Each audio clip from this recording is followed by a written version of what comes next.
Today, we're going to trace this incredible line of influence that starts in the halls of science and peace, weaves its way through global pop culture, and lands right in the engine room of our planet's green future. We are, of course, talking about South Africa and its truly massive impact on the world. So, think about this for a second. What in the world connects a Nobel Peace Prize, a song that was literally everywhere last year, and the stuff that's going to power our clean energy transition? Well, the answer is a single nation, and trust me, the connections are pretty amazing. So here's how we're going to break it down. We'll start with this incredible legacy of Nobel laureates, a real foundation of excellence. Then we'll see how that torch is being carried today in the world of music. After that, we're shifting to the future, looking at the minerals that are powering the 21st century. And finally, we'll get into this bold vision for a hydrogen-powered world. All right, first up, let's talk about a foundation of intellectual achievement that has genuinely shaped our modern world. We're starting with South Africa's unbelievable history of producing some of the sharpest minds recognized by the Nobel Committee. Get this, 11. That's the magic number here. 11 South Africans have won a Nobel Prize. We're talking medicine, peace, literature, chemistry. It's just an incredible concentration of world-changing talent coming from one place. And when you actually look at the names on this list, wow, the scale of their impact is just staggering. You've got Max Steeler, whose vaccine for yellow fever saved who knows how many lives. Alan Cormack, whose work gave us the CT scan, totally revolutionizing how we see inside the human body. And then, of course, the moral giants, Albert Luthuli, Archbishop Desmond Tutu, and the Joint Prize for Nelson Mandela and F.W. de Klerk, all recognized for their absolutely essential roles in ending apartheid. So all that brain power, that moral leadership, it didn't just stay in the lab or in politics. It gave rise to this incredibly powerful cultural voice, especially in music. That legacy of excellence found its way onto the world stage in a big way. And you really can't tell this story without talking about this icon right here, Miriam Makeba, known as Mama Africa, and for good reason. She was way more than a singer. She was a fierce activist and the very first person to really take African music and make it a global phenomenon. She was the trailblazer. Now, check this out. What's so cool about this timeline is the momentum you can see building. Miriam Makeba breaks through way back in 1966, the first African to win a Grammy. Then, look at what's happening now.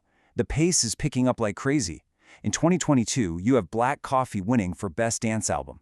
And then boom, 2024, a new global star, Tyla, wins the first ever award for Best African Music Performance, and then does it again in 2026. Let that sink in for a minute. At just 24 years old, Tyla isn't just the youngest African to win a Grammy. She's the first artist to win this brand new, super important category twice. It's historic. It shows South African music isn't just part of the conversation, it's driving it. Okay, so we've covered the brains and the beats. Now, let's get down to earth. Literally. South Africa's influence isn't just something you hear, it's something the future is being built with. We're talking about the raw materials under the ground that are absolutely crucial for a sustainable planet. Just take a look at this. This gives you a real sense of the sheer scale we're talking about. These mines, they're the source of what we call critical minerals, and those are the fundamental building blocks for the green technologies that are going to power our world. And this right here, this isn't just some list of rocks. This shows just how incredibly rich South Africa is in these resources. You see them categorized from high to moderate criticality. You know, in a world that's racing to go green, having these minerals is becoming as geopolitically important as having oil used to be. So, why does all this matter to you? Well, those platinum group metals are essential for hydrogen fuel cells. That manganese, it's a key ingredient in the lithium-ion batteries that are in your phone and in electric cars. Vanadium is used for these gigantic batteries that can store power for entire cities. These minerals, they are quite literally what a green future is made of. And that brings us to this next part, which might be the most future-focused piece of the puzzle.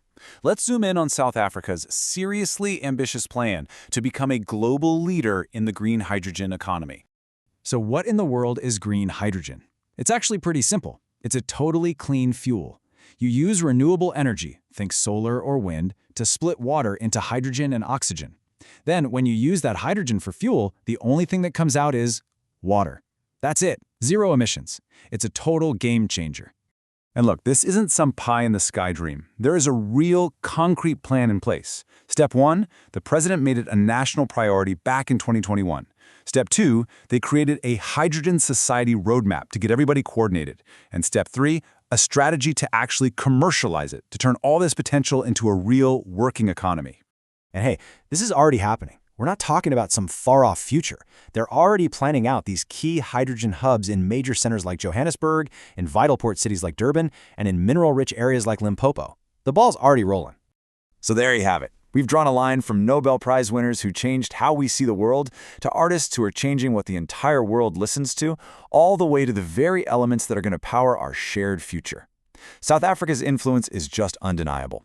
And as this quote says, the opportunity here is just massive. The real question is, how will this deep legacy of excellence and this incredible natural endowment shape the next chapter, not just for the nation, but for all of us?